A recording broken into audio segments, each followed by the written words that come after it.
नमस्कार, स्वागत है आप सभी का। मेरा नाम है प्रेमपाल सिंह और आप जुड़ चुके हैं हमारे YouTube प्लेटफॉर्म से।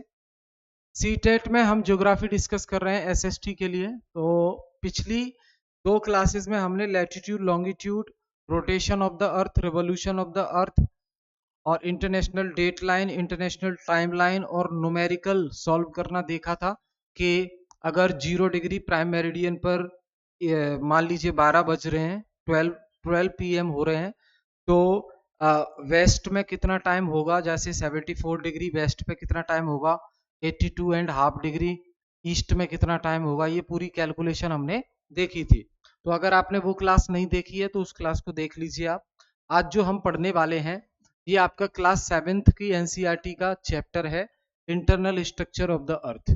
क्लास 7th ज्योग्राफी और चैप्टर है internal structure of the earth, पृथ्वी की आंतरिक संरचना। ठीक है, तो ये है कुछ आंतरिक संरचना आप देख पा रहे हैं पृथ्वी की। ये जैसे अर्थ है, अर्थ में से एक हिस्सा निकाला और उसको ये सामने रखा आपके। इसके थ्रू देखेंगे हम कि कितनी लेयर्स होती हैं अर्थ के अंदर, कितनी परत होती हैं अर्थ के अंदर। ठीक है, सबसे पहले आंतरिक संरचना इसकी, पृथ्वी की आंतरिक संरचना। ठीक है, तो देखो अर्थ की जो इंटरनल स्ट्रक्चर है उसको हम 3 कैटेगरी में डिवाइड करते हैं। उसको हम कितनी कैटेगरी में डिवाइड करते हैं? 3 कैटेगरी में डिवाइड करते हैं। ये और आपका ये, और फिर ये हो गया क्रस्ट, मेंटल और कोर। तो इसको बोलेंगे हम क्या? क्रस्ट। इसको बोलेंगे, एक सेकेंड कलर चेंज कर लेता हूं।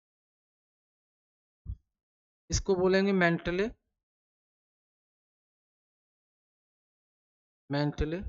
और ये हो गया आपका कोर। क्या हो गया? कोर।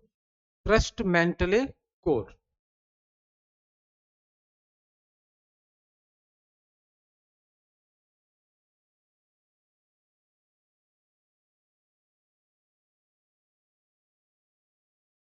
ठीक है, याद रखेंगे।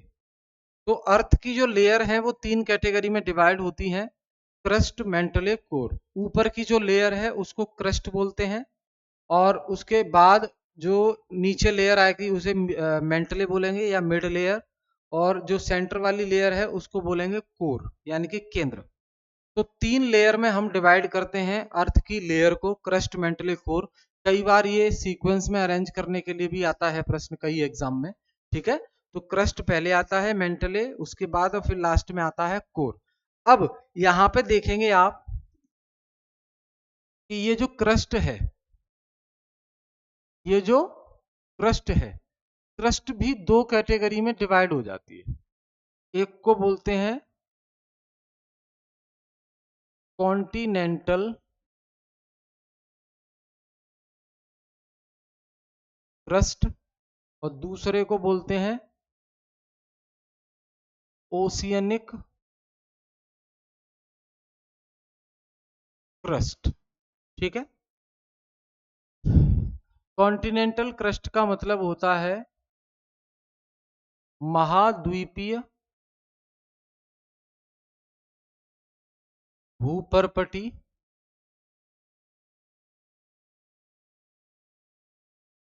महाद्वीपीय भूपर्पटी, और इसका मतलब होता है महासागरीय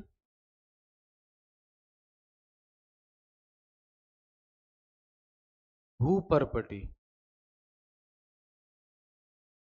ठीक है, यहां समझिए आप, ये देखिए इतनी ये कॉन्टिनेंटल क्रस्ट है ऊपर का। ठीक है, डार्क ले लेता हूं। इतनी ये है कॉन्टिनेंटल क्रस्ट, ठीक, इसके ऊपर की। अब कॉन्टिनेंटल क्रस्ट में जो जमीन वाला पार्ट है, ये जो देख रहे हैं आप पहाड़, पर्वत, तो ये जो जमीन वाला पार्ट है ऊपर का, इसे बोलते हैं कॉन्टिनेंटल क्रस्ट। और पहाड़ों के बगल में फिर समुद्र भी आ जाता है, यानी कि ये पानी नीला नीला, इसको बोलते हैं ओशियनिक क्रस्ट। इसको क्या बोलेंगे? Oceanic crust. और जो मिड वाला हिस्सा है इसको मेंटले और लास्ट वाले को कोर। समझ गए ना? इतनी चीज क्लियर है? इतना एक बार बता दो, थोड़ा सा और देख लो, ये देख लो। और ये देखो, पेड़ पौधे पहाड़ ये सब, ये हो गया क्या? कॉन्टिनेंटल। और इतना हो गया ये ओशियनिक। Oceanic crust. और ये हो गया आपका कॉन्टिनेंटल क्रस्ट।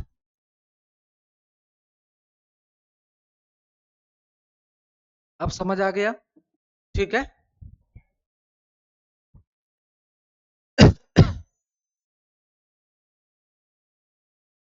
तो जो अर्थ है भाई, the earth our homeland is a dynamic planet.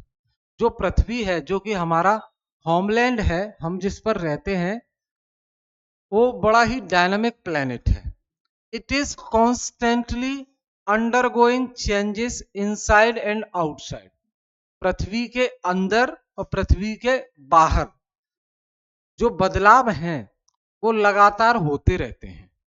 ये हमारा अर्थ है, इसलिए हम इसको, अपने पृथ्वी को डायनामिक बोल रहे हैं, यानी कि बदलाव बहुत होते रहते हैं पृथ्वी के अंदर भी और बाहर भी। ठीक है। इंटरनल स्ट्रक्चर कुछ इस प्रकार दिखाई देता है। ऑनियन का एग्जांपल लिया है यहाँ पे। जैसे ऑनियन जो होता है, तो ऑनियन की जो लेयर्स हैं, परतें, वो एक परत निकाल दो आप, तो भी ऑनियन वैसी ही रहेगी। फिर दूसरी निकालोगे तो भी वैसा ही शेप दिखेगा। कई सारी लेयर्स निकलती जाती हैं प्याज पर। वैसे ही अर्थ की हमारी लेयर्स होती हैं। तो टॉप की जो लेयर है उसे क्रस्ट कहते हैं, मिड लेयर को मेंटली कहते हैं और लास्ट वाली को कोर कहते हैं। तो just like an onion, the earth is made up of several concentric layers. Concentric का मतलब गोल गोल, ठीक है, विथ वन इनसाइड अनदर। एक के अंदर एक कई सारी लेयर्स हमें देखने को मिलती हैं पृथ्वी में, जस्ट लाइक अ प्याज, ऑनियन। तो ये क्रस्ट मेंटले कोर मैंने आपको बता ही दिया।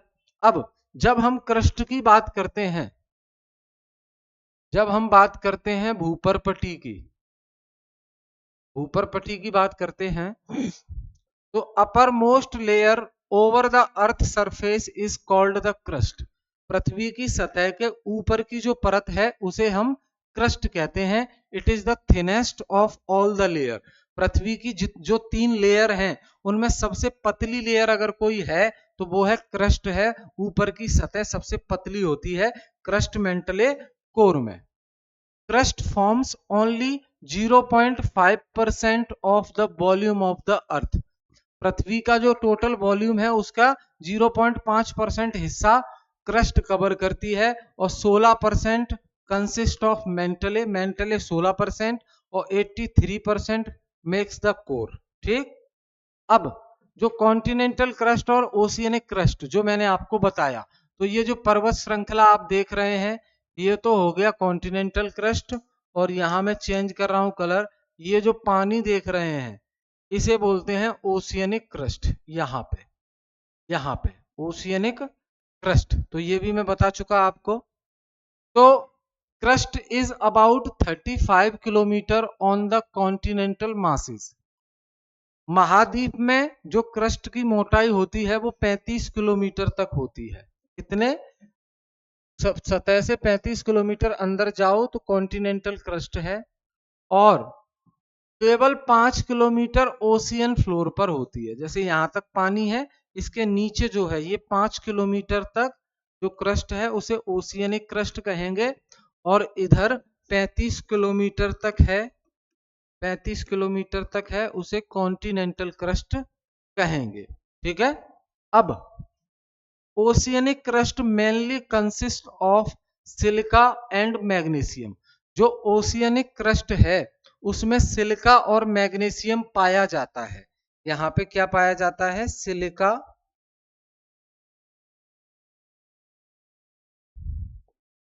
Comma magnesium.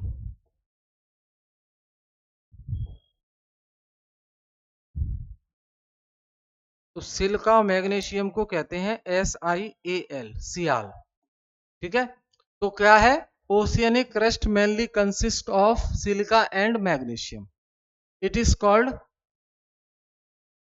देयरफॉर कॉल्ड, अच्छा ठीक है, एल्यूमिनियम नहीं है, मैग्नीशियम है। सीमा, सिलिका और मैग्नीशियम। SI का मतलब सिलिका, Ma का मतलब मैग्नीशियम।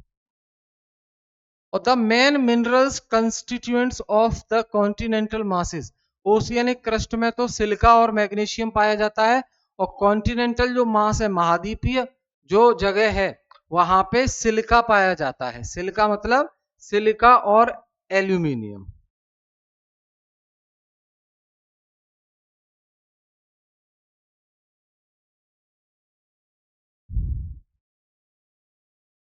तो ध्यान रखेंगे दो चीज, यहाँ पे क्वेश्चन पूछा जाता है, जो महासागरीय भूपर्पटी है उसमें क्या पाया जाता है, सीमा यानी कि सिलिका और मैग्नीशियम, और महाद्वीपीय भूपर्पटी कॉन्टिनेंटल क्रस्ट में क्या पाया जाता है, सिलिका और एल्यूमिनियम। इसे बोलेंगे हम सियाल, SiAl, सियाल यानी कि सिलिका और एल्यूमिनियम। समझ गए? उसके बाद just beneath the crust the Mantle, crust के जस्ट नीचे होती है मेंटले, अभी मैंने बताया, और ये मेंटले 2900 किलोमीटर तक जाती है, 2900 किलोमीटर तक जाती है। ठीक है, मेंटले।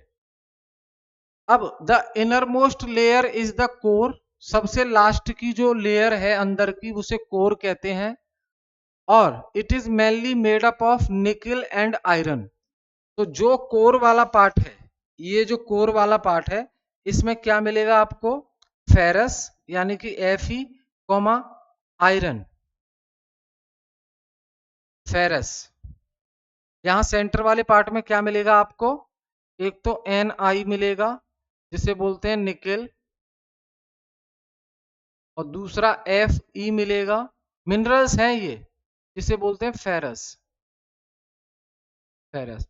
तो NiFe, तो क्या मिल रहा है यहाँ पे, NiFe, ये। तो ध्यान रखेंगे, सियाल कहां पर मिला था, वो सॉरी सीमा, सिलिका और मैग्नीशियम कहां मिला, ओशियनिक क्रस्ट। सिलिका और एल्यूमिनियम, सियाल कहां मिला, कॉन्टिनेंटल क्रस्ट। कोर के अंदर क्या मिला, नीफे, निकल और फेरस। ठीक है, ये यहां से सवाल पूछे जाते हैं, ध्यान रखेंगे। The deepest mine in the world is in south Africa. जब खनन करते हैं हम, माइनिंग, तो सबसे गहरी माइनिंग अभी साउथ अफ्रीका में है, जो कि 4 किलोमीटर गहरी है। यानी कि हम जमीन से 4 किलोमीटर अंदर तक खुदाई कर चुके हैं, माइन कर चुके हैं, drilling. In search of for oil, engineers have dug a hole about 6 kilometre to reach the centre of the earth. यानी कि देखो, 4 किलोमीटर तक की तो डीपेस्ट खदान है, अभी माइनिंग है साउथ अफ्रीका में, और 6 किलोमीटर तक दग कर चुके हैं, आगे कोशिश जारी है। To reach to the centre of the earth, अगर हम सेंटर के कोर में पहुंचना चाहें, सेंटर में, तो हमें डिग अ होल, एक गड्ढा करना पड़ेगा लगभग 6000 किलोमीटर अंदर का, जो कि इम्पॉसिबल है, जो कि इम्पॉसिबल है। ठीक है,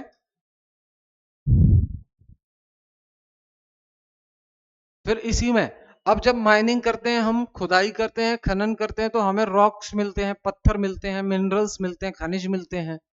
तो अब रॉक्स एंड मिनरल्स के बारे में चैप्टर है। तो earth crust is made up of various types of rocks. Earth की जो क्रस्ट है, भूपरपटी, वो कई प्रकार के खनिजों से मिल बनी होती है, कई प्रकार के खनिज उसमें होते, सॉरी, कई प्रकार के पत्थरों से बनी होती है, चट्टानों से बनी होती है, उनके अंदर हमें खनिज मिलते हैं। तो अर्थ की जो भूपरपटी है, अर्थ की जो क्रस्ट है, वो कई प्रकार के चट्टानों से मिलकर बनी होती है। Any natural mass of mineral matter that makes up the earth's crust is called a rock. Rocks can be of different color, size and texture. जो चट्टान है ये अलग अलग कलर के हो सकते हैं, अलग अलग आकार के हो सकते हैं, साइज के हो सकते हैं। अब मेजरली तीन प्रकार के तीन प्रकार के हमें चट्टानें देखने को मिलते हैं। तीन प्रकार की चट्टानें हमें देखने को मिलती हैं। एक है इग्नियस रॉक्स यानी कि आग्नेय चट्टानें। दूसरा है आपका सेडिमेंट्री रॉक्स यानी कि अवसादी चट्टानें।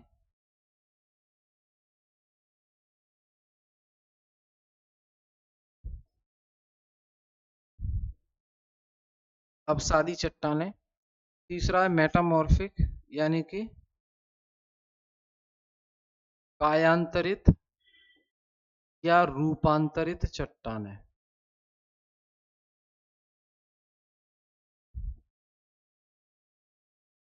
ये तीन प्रकार की चट्टानें हमें देखने को मिलती हैं। ठीक है, ध्यान रखेंगे।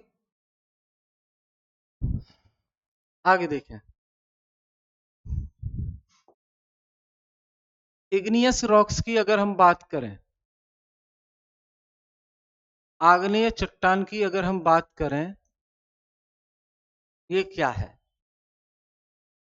When the molten magma cools, जो लावा निकलता है पृथ्वी के अंदर से, जो लावा निकलता है, वॉल्केनिक इरप्शन लावा निकलता है, वो लावा ऊपर आकर कूल्स ठंडा हो जाता है और ठंडा होने के बाद वो बहुत सॉलिड यानी कि कठोर हो जाता है। उसके बाद जो पत्थर का निर्माण होता है वहां पे, उसे ही कहते हैं इग्नियस रॉक्स।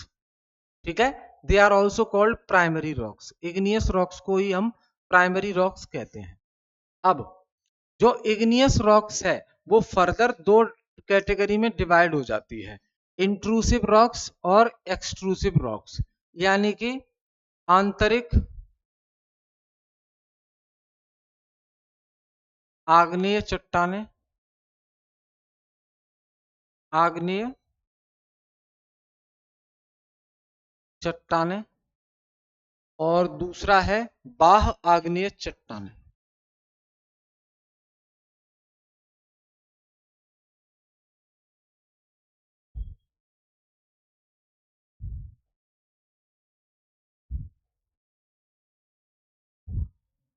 बाह्य आग्नेय चट्टानें। तो igneous rocks are further divided in two category, that is intrusive igneous rocks and extrusive igneous rocks। आंतरिक आग्नेय चट्टानें, बाह्य आग्नेय चट्टानें। अब ये आपको डायग्राम से समझ में आएगा। यहां देखो,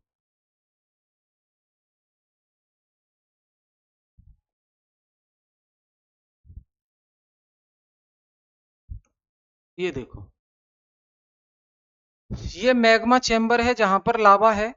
अब मैग्मा चेंबर से जब लावा बाहर निकलता है तो बाहर निकलते ही ये लावा ऐसे फैल जाता है, ये लावा ऐसे फैल जाता है। लावा फैल जाता है तो वो ठंडा हो जाता है, ठंडा होके और फिर बहुत कठोर बन जाता है। उस वजह से जो चट्टान का निर्माण होता है, उस वजह से जो चट्टान का निर्माण होता है, इसे ही कहते हैं एक्सट्रूसिव। एक्सट्रूसिव यानी कि बाह्य चट्टान है, क्योंकि लावा बाहर आ गया, बाहर बनी है ये चट्टानें। लेकिन जब मैग्मा चैम्बर फटता है तो उसके साथ साथ कुछ तो ऊपर निकल जाता है, कुछ अंदर ही रह जाता है। ये जैसे, तो ये जो इकट्ठा हो गया है ये भी ठंडा हो जाएगा और पत्थर बनाएगा, चट्टान बनाएगा। इसको कहते हैं इंट्रूसिव, क्योंकि ये अंदर रह गया मतलब आंतरिक, बाहर आ गया वो बाहरी। ठीक है, समझ गए? तो इंट्रूसिव एक्सट्रूसिव इस प्रकार होता है। अब इसका डेफिनेशन देख लो, ये मैंने आपको बता दिया है। अब देखें,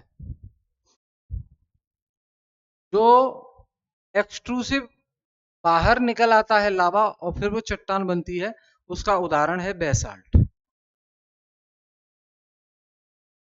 बेसाल्ट, बेसाल्ट का जो पत्थर है वो एक्सट्रूसिव इग्नियस रॉक्स का उदाहरण है, जो बाहर निकल आता है। उसके बाद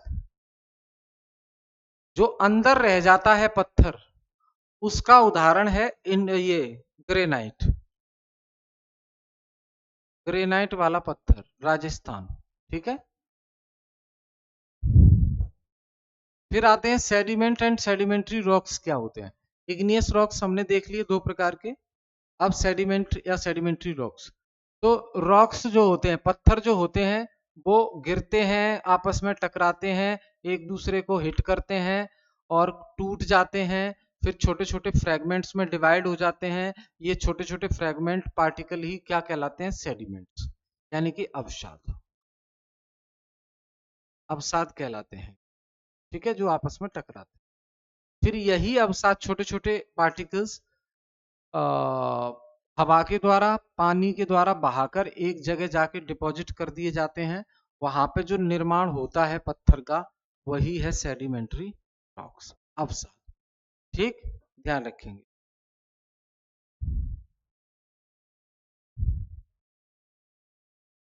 फिर है आपका मेटामॉर्फिक।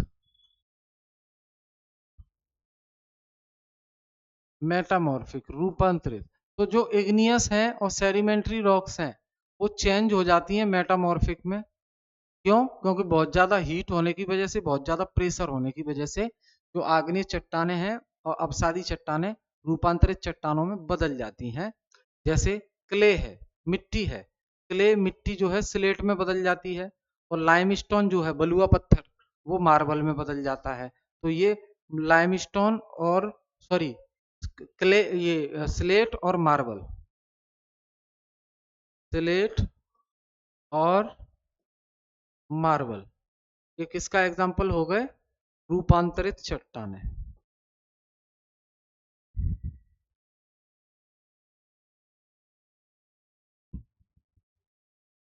ठीक है, याद रहेगा। तो ये तीनों प्रकार के हमने चट्टानें देख ली। अब एग्जाम्पल भी बताया गया है, जैसे ताजमहल बना है और रेड फोर्ट बना है, तो इनका इस्तेमाल करके बनाया गया है। ठीक है, तो दोस्त ये हमने डिस्कस किए, हम फिर मिलेंगे नेक्स्ट क्लास में। बहुत बहुत धन्यवाद।